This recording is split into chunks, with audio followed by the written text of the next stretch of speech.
When I put my hands on your body, on your flesh, I feel the history of that body. Not just the beginning of its forming in that distant lake, but all the way beyond its ending.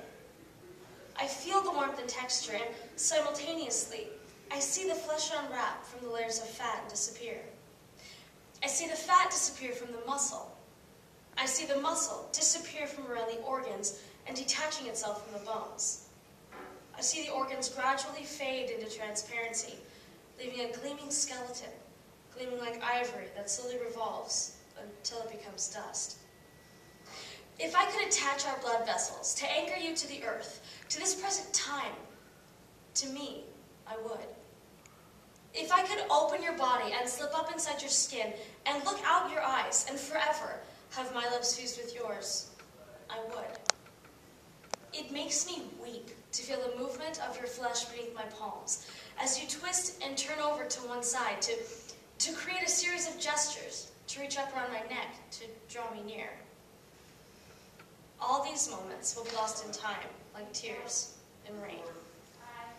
Too often, the Constitution appears to be only so many abstract words, too general to be of any specific use to us when we are suffering, when we are in pain, or when we are watching someone we love die. Who would have thought that the 10th Amendment, the most pallid-sounding of all the Bill of Rights, bears directly on the pain and suffering of the artist, David Wojnarowicz, in the moment of his grief as he watched his love die? The 10th Amendment simply states, the powers not delegated to the United States by the Constitution, nor prohibited by it to the states, are reserved to the states respectively, or to the people. I have studied the Constitution intently, and though I could be wrong, I do not remember ever studying a section on education, on healthcare, or on marriage.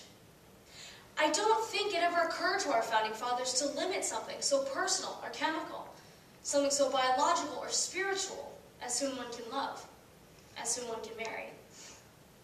No less than you or me, one can assume David longed to absorb to himself the pain, the illness, the death of his lover. David, however, anguished over the gay man he loved, whom he saw slipping ever so painfully away as he died of AIDS. So tell me, have I lost you or caught your attention? Maybe a little of both? Good, because what I have to say only has meaning if the heart and the mind are kept in balance. I will play the role of the devil's advocate. Let me assume that you are a proponent of gay marriage. No, let me assume that you are morally aghast at this concept. I need both of you to listen. The 10th Amendment makes it clear that the definition of marriage and the rights and responsibilities that go with it will be debated within the states. This is neither moral nor immoral, it's the law. According to Article 4 of the Constitution, full faith and credit shall be given in each state to the public acts, records, and judicial proceedings of every other state. In essence, if you get married in one state, every state must recognize the marriage as legal and valid. As the impartial devil's advocate, I will point out to you that this thought lay behind the passage of the Defense of Marriage Act, DOMA, in 1996.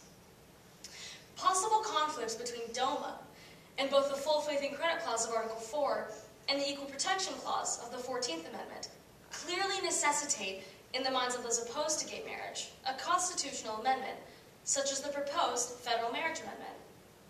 It is painfully obvious that without a constitutional amendment, the issue of same-sex marriage cannot be limited solely to the states, any more than the issue of education.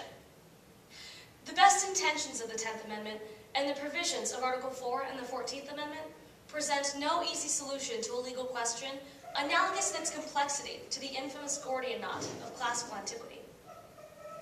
Whether or not we can sympathize with Wojnarowicz, who not only agonized over the death of his lover, but also died of AIDS himself, we must wield our own dispassionate sword and cut asunder the righteous anger, the moral certitude, and the seemingly intractable legal issues surrounding gay marriage.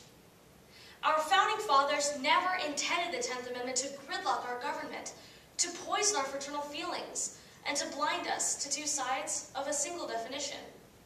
Whether gay or straight, religious or atheist, man or woman, not one of us would care to witness the memories of our love be lost in time like tears in rain.